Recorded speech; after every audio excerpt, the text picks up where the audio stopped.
May tanong sa akin, Boss Rai, sa akin sobrang pagbabanta na. Meron na daw man na umiikot dito sa lugar ko.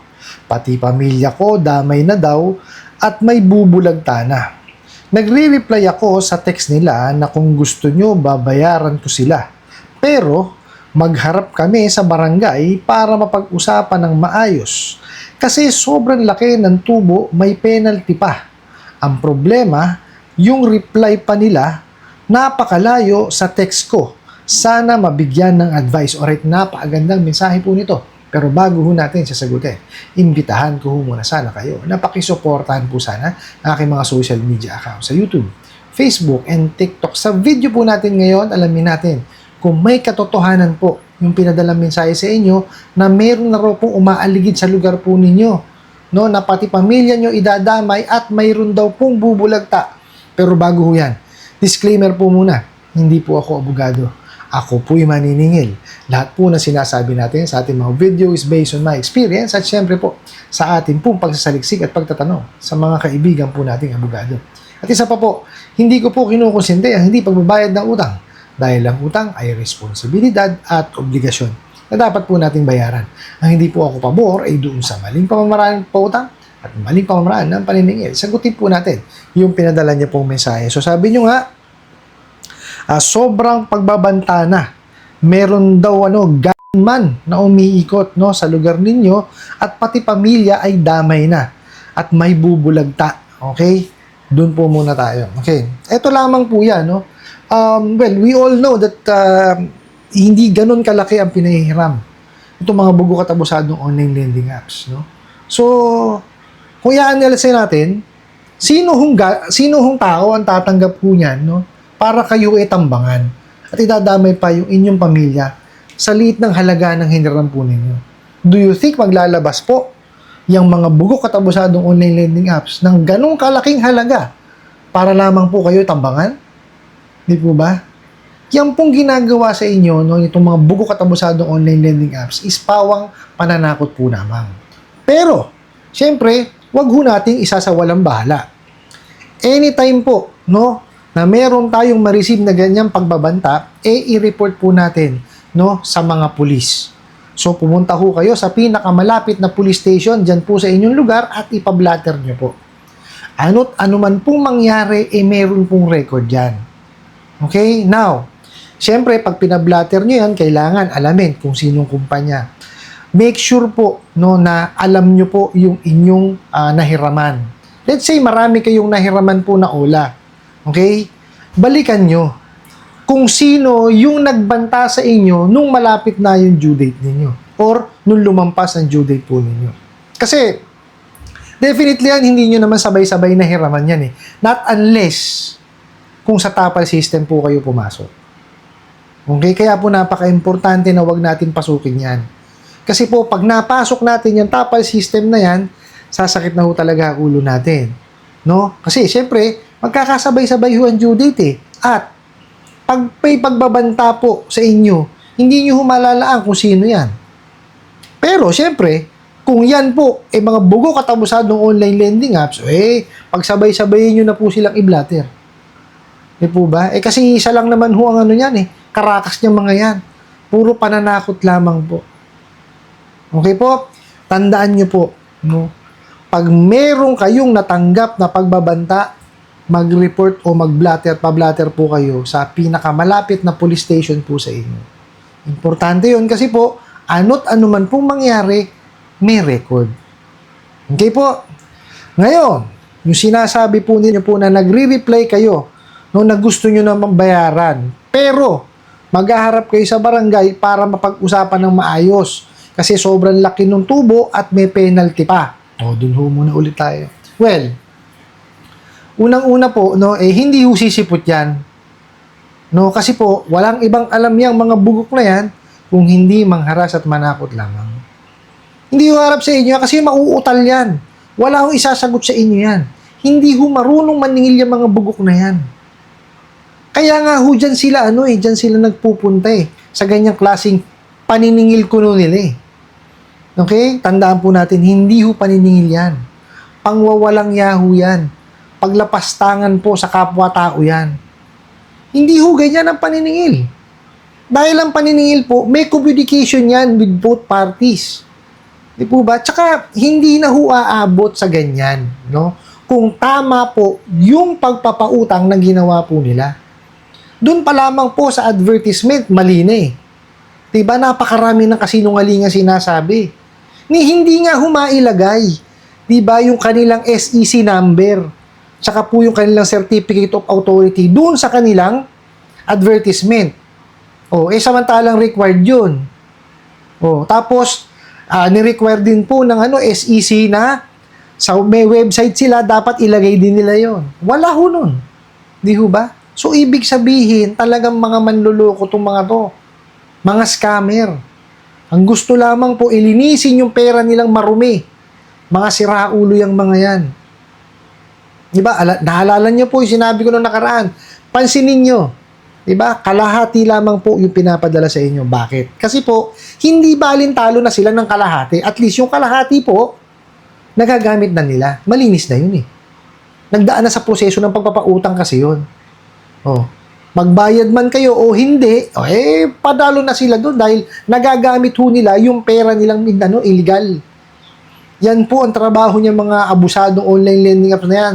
Lalong-lalo na po yung mga illegal. Mariosep na mga yan. Tapos ganyan ho gagawin sa inyo. Diba? Mali yung advertisement. Nanakawan ka pa ng detalye at ang masakit dyan. May batas po tayo, yung The Truth in Lending Act. Which is, tignan nyo po, pagpunta nyo sa bangko, nakakwadro pa yun. Samantalang sila, ginagawa? Diba? Hindi ho nila sinasabi sa inyo, talaga disburse lang ng disburse. Meron niyang iba nagdi-disclose, di ba? Nasa app, naka-disclose. Let's say, 10,000. 3 months to pay. Pag in-accept nyo, punta na yun sa 7 days. 500 lang matatanggap nyo dahil 1,000 lang na-approve sa inyo. Nakita nyo? Scam na scam ang dating. Diba? Ganyan walang yahoo yung mga yan. Kaya uulitin ko. Wag nyo silang tatangkilikin kasi binibigyan nyo sila ng negosyo eh. Di ho ba? Kahit anong angal natin dyan, kahit anong complain natin, kung tinatangkilik po natin yung mga animal na yan, wala ho. Di ba? Tandaan nyo po, ang dulot sa buhay natin yung mga yan, perwisyo. Tuloy po natin. Tapos, sabi nyo rito, ang problema, yung reply pa, napakalayo sa text nyo. Yung sinasabi ko nga sa inyo, matagal na. Di ba? Mag-message kayo sa kanila na, paantay lang po, yung pera ko po, darating po bukas po ako magbabayad. Pag-reply sa inyo, iba. Parang wala kayong kausap eh. Kasi hindi naman nila binabasa yan. Bali, wala sa kanila yan. Okay? Kahit anong mensahe, mapupudpud lang daliri nyo, kami message niya sa mga bugok na yan, hindi naman binabasa.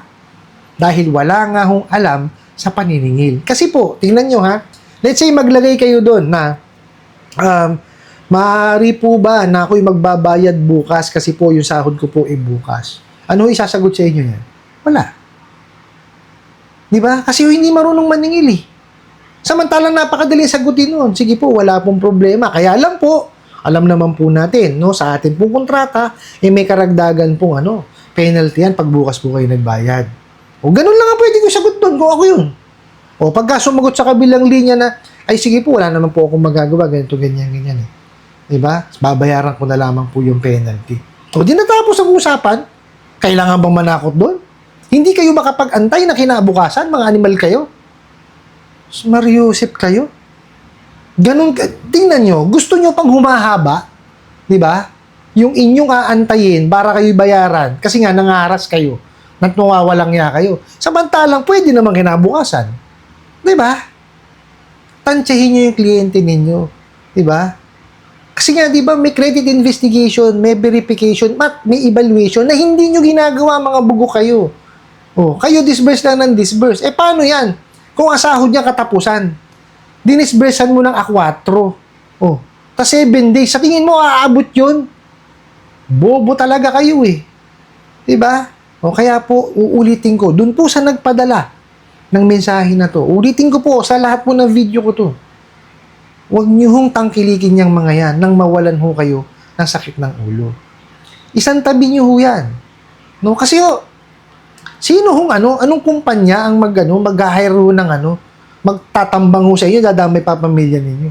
Eh, hindi ho ganun yun. Kalit na pera ang kailangan nun. Diba? Ano yan? Kakatay lang ho ng manok?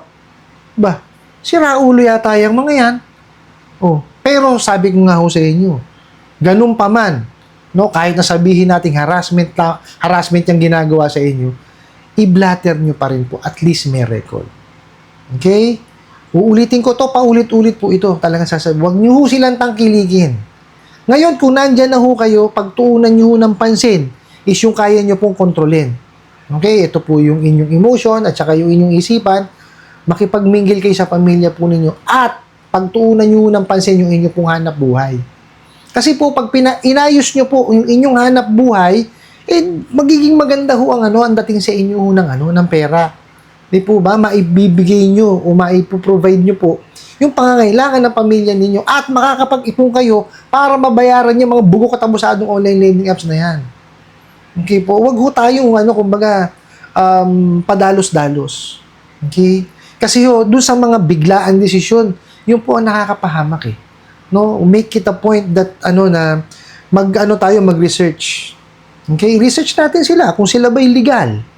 Pag kaya kasama sa recorded online lending platform, legitimate yan po, pwede magpautang online yan.